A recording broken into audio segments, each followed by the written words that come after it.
student আজি ভিডিওটো হৈছে বিটেক লেটাৰেল এন্ট্ৰি 26-27 স্টুডেন্ট খিনিৰ কাৰণে আৰু তোমালোকৰ মাজৰ পৰা যিখিনি স্টুডেন্টে বিটেক কৰিম বুলি জেডব্লিউ এন্ট্ৰেন্স পৰীক্ষাটো দিছিলা আৰু তুমি যদি গুৱাহাটী ইউনিভাৰ্চিটিৰ আন্ডাৰত বিটেক কৰিম বুলি ভাবি আছা তেনেহলে যোৱা আৰু ফটাফট ফৰ্ম ফিল আপ কৰি লোৱা কাৰণ তোমালোকৰ যোৱা কালি মানে জুলাই মাহৰ 7 তাৰিখৰ পৰা ইয়াৰ ফৰ্ম ফিল আপ ষ্টাৰ্ট হৈছে আৰু লাষ্ট ডেট আছে জুলাই মাহৰ 22 তাৰিখলৈ সো টোটাল 5টা ব্ৰাঞ্চত তোমালোকে 5টা ব্ৰাঞ্চৰ কাৰণে ফৰ্ম ফিল আপ ষ্টাৰ্ট হৈছে আৰু ব্ৰাঞ্চ কেইটা হৈছে biotechnology computer science and engineering electronics and communication engineering ইয়াৰ পিছত আইটি মানে ইনফৰমেশ্যন টেকনলজি আৰু ৰবটিক্স এণ্ড আৰ্টিফিচিয়েল ইন্টেলিজেন্স এই 5টা ব্ৰাঞ্চৰ কাৰণে তোমালোকৰ ফৰ্ম ফিল আপ ষ্টাৰ্ট হৈছে ইয়াৰ কাৰণে তোমালোকে এলিজিবিলিটি কি লাগিব বহুতে জানাই ফাৰ্স্ট কথা হল পিআৰসি খনটো লাগিব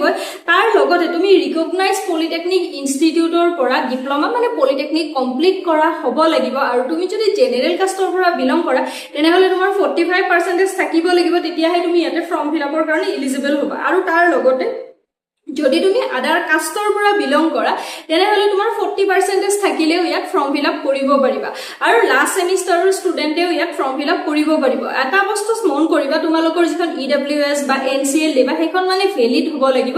যদিহে কিবা কাৰণত টাইমটো পাৰ হৈ গৈছে তেনেহলে তোমালোকৰ কিন্তু আনৰিজাৰ্ভ কেটেগৰীত আহি যাব তো সেই কাৰণে তোমালোকৰ টাইম আছে নে নাই সেইখিনি চেক কৰি ল'বা তো সৰুটা ইনফৰমেশন শেয়াৰ কৰিলো আই হোপ ভিডিওটো চাই কেনে অকণমান হলে ইনফৰমেটিভ টাইপ লাগে আৰু যদি ভিডিওটো চাই ইনফৰমেটিভ টাইপ লাগে তেনেহলে প্লিজ লাইক শেয়াৰ আৰু কিবা ডাউট আছে যদি কমেন্ট সেকশনত জনাওক লগতে প্লিজ চেনেলটো সাবস্ক্ৰাইব কৰি দিবা এণ্ড থ্যাঙ্কস ফৰ ওয়াচিং